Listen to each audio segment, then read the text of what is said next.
लिखते रहना जो खुद को आत्मविश्वास दिलाने के लिए होते हैं, उसको बोलते हैं नोट राइटिंग। और ऑटो सजेस्टिव मोड मनोविज्ञान का बहुत प्रसिद्ध शब्द है, इसका इस्तेमाल मोटिवेशनल स्पीकर्स खूब करते हैं।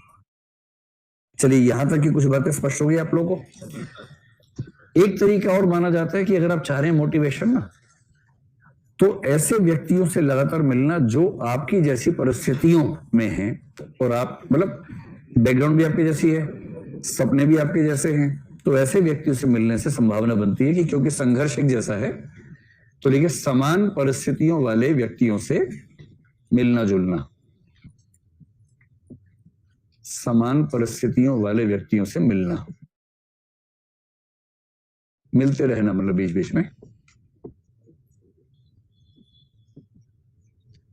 एक छोटा मोटा कंपटीशन अगर रहे ना, तो उससे भी मोटिवेशन हाई रहता है। तो मोटिवेशन में एक चीज और लिख लीजिए, लिमिटेड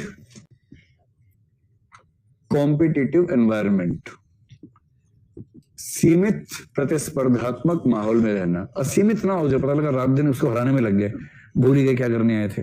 मिल्खा सिंह था, चप्पल लेने के आगे निकल गया, याद है ना। तो प्रतिस्पर्धा कई बार इतनी दिमाग में आती है कि मूल उद्देश्य भूल जाता है आदमी, उससे आगे निकल गया, फर्स्ट आ गया, जबकि लेनी चप्पल थी उससे।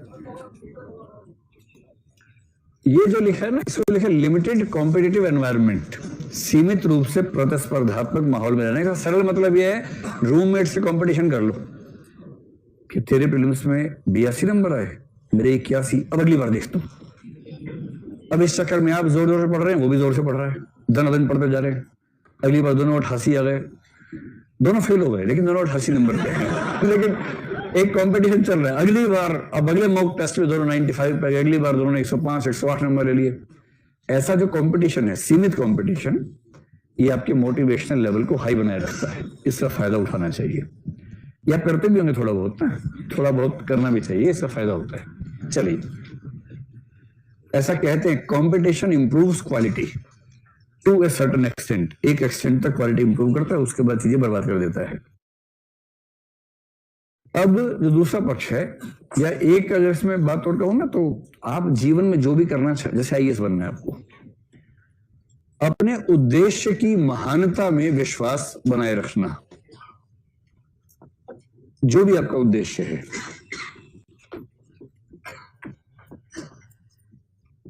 अगर आप अपने उद्देश्य को लेकर कन्विंस नहीं हैं, तो दिक्कत आ जाएगी।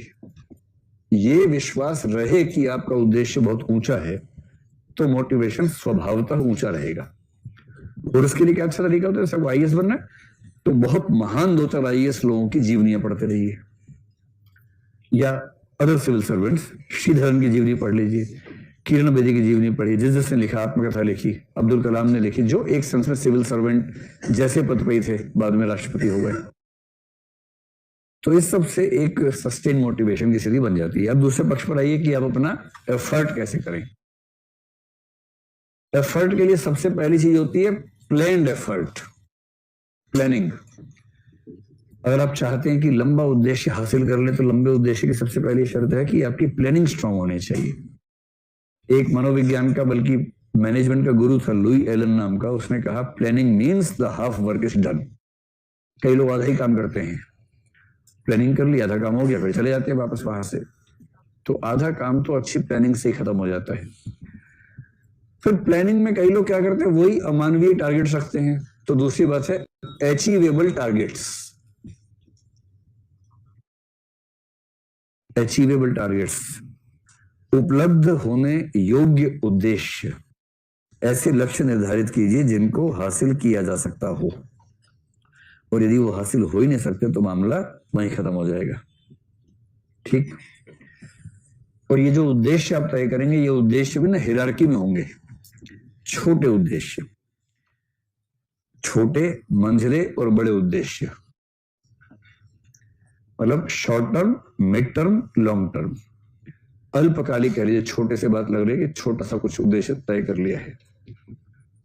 अल्पकालिक, मध्यकालिक और दीर्घकालिक उद्देश्यों में बंटवारा।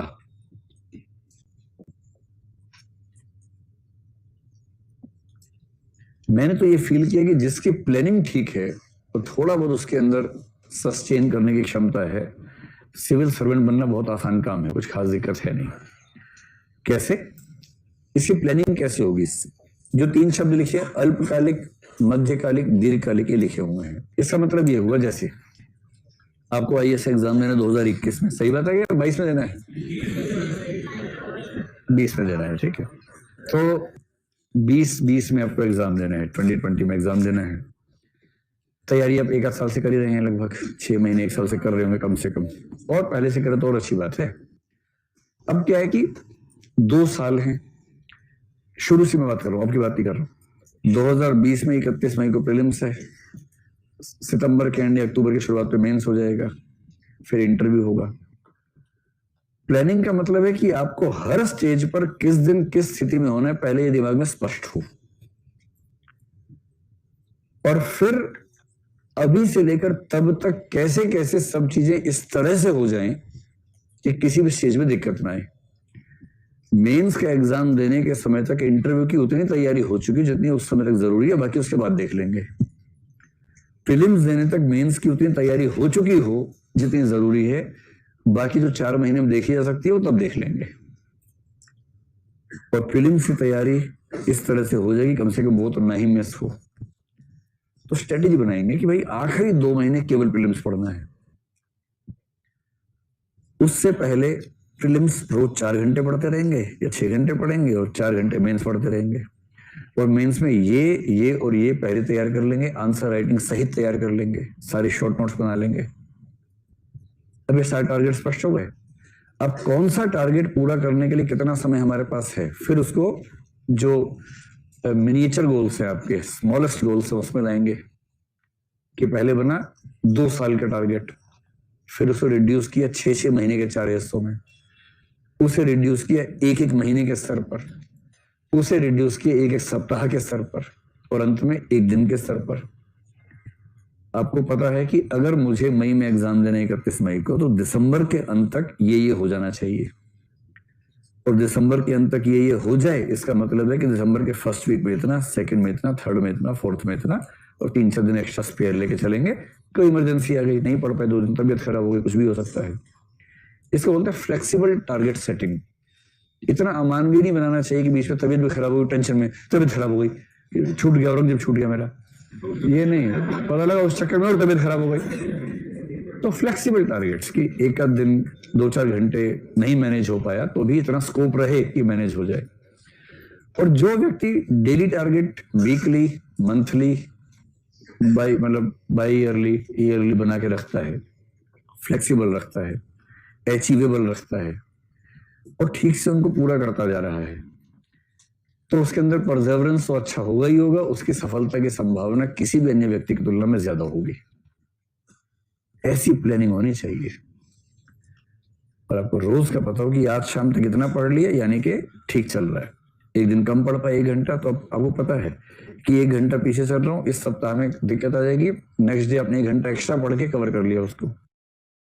और ऐसे करते करते चीजें कवर कर रहे हैं तो बनते हैं ये, समझे बबुआ?